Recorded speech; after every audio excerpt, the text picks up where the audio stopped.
Liewe suster in Christus, as jy hierdie video kyk, draai jy dalk die swaar las van onvrugbaarheid, of jy ken iemand wat die swaar las van ons vrugbaarheid dra. Ek maak hierdie video om vir jou te sê dat ons jou raak sien. En ek glo met my hele hart, God sien jou ook raak. Paul Tripp se woorde, dat jou verlange na 'n kind eg is, en so ook jou verdriet oor jou onvrugbaarheid. Ek sien ons is hier as Kerk van Christus om jou te herinner dat jy nie alleen is nie, en dat jou storie nie sonder hoop is nie. In Psalm 34 vers 18 leer ons dat die Bybel nie pyn wegsteek nie.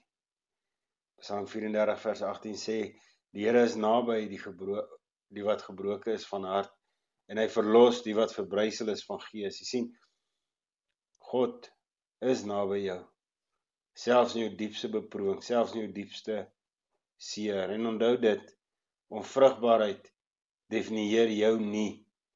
Jou identiteit lê in Christus. Is veilig in Christus. Jou pyn is nie 'n teken van God se afwesigheid nie, maar 'n uitnodiging om hom dieper te vertrou. Mooi beeld hiervan is Hanna in 1 Samuel 1. Sy het gehuil en sy het gebid en sy het haar hart voor God uitgestort. Sy het met haar seer gegaan tempel toe. Sy het daar probeer hoop vind en daar probeer krag vind. En soos Tripp so mooi sê, haar wagtyd het God gebruik. In haar wagtyd was God aan die werk. Nie net om haar kind te gee nie, maar ook om haar nader aan hom te trek.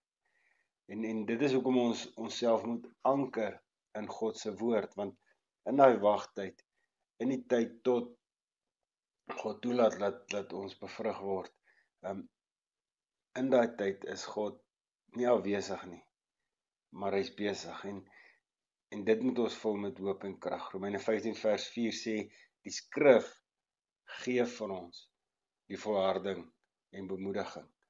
En hoe kry ons dit, dat die skrif ons leer om te volhard, en hoe kry ons dit, dat die skrif ons bemoedig in swaar tye?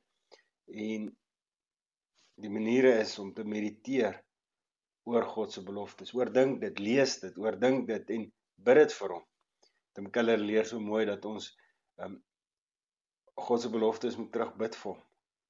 Bid saam met jou man, of bid saam met 'n betroubare vriendin.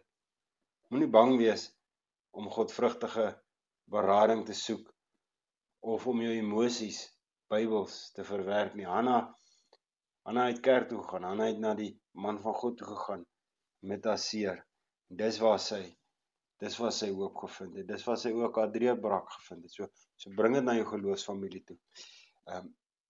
Jy sien, Tripp se woorde is waar as hy sê, God se planne is altyd goed. Selfs al is dit nie wat ons verwag nie. God stel ons seer, ons swaar, God stel alle dinge in sy diens en maak iets beters daarvan. Jou lewe het nou 'n reeks betekenis. Jy het nie eers betekenis wanneer jou kind kom nie.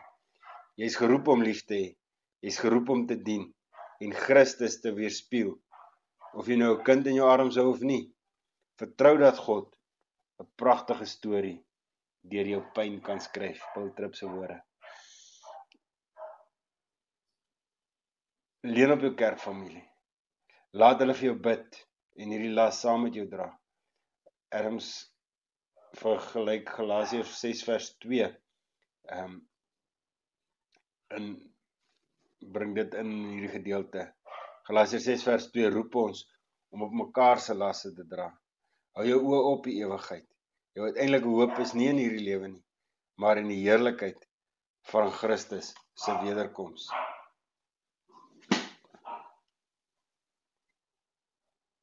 Leun op jou kerkfamilie, laat hulle vir jou bid, laat hulle hierdie las saam met jou dra. Mag die God van hoop jou hulle vervul met alle vreugde en vrede deur hulle geloof in hom. Romeine 15 vers 13. Liewe suster, onthou, God het jou lief. Hy is jou toevlug. Hy is jou rus. En mag jy rus vind in sy soewereiniteit, en mag sy vrede jou hart bewaar. Hou vas aan Christus. Hy is genoeg vir jou, vandag en vir altyd.